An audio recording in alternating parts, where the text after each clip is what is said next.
Exercise produces a lot of benefits in women with breast cancer, including psychological effects about depression, fatigue, and an overall conception of quality of life.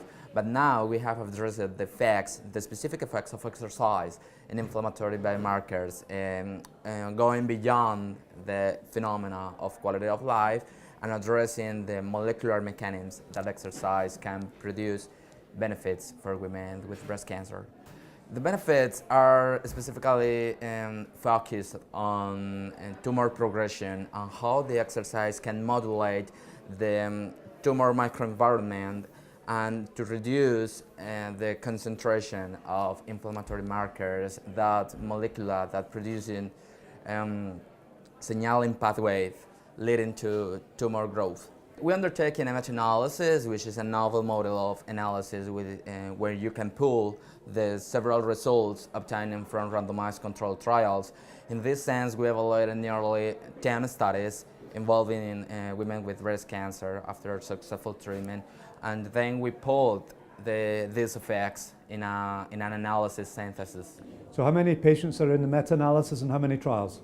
Yeah, trials were nine trials, and the sample size was 349 women. In 2 arms? No, as a whole. Yeah, specifically were 200 women in the experimental group, and another women were allocated to control groups, specifically in conventional care or non-exercise. So what's the difference in the outcomes?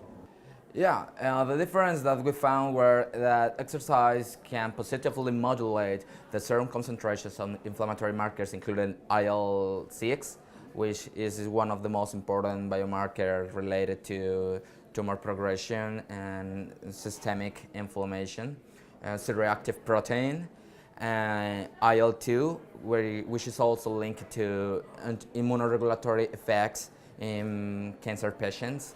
And also we found statistically significant differences for IL-10. The results are expected to be published in next month. Now we are working in preparing the last version of the manuscript. We hope that this result could encourage scientific sector to gain insight in the prescription and the recommendation of physical activity, going beyond this phenomena that I've mentioned in previous words about quality of life, addressing specifically the tumor behavior and tumor microenvironment and how exercise can stop or can counteract tumoral progression.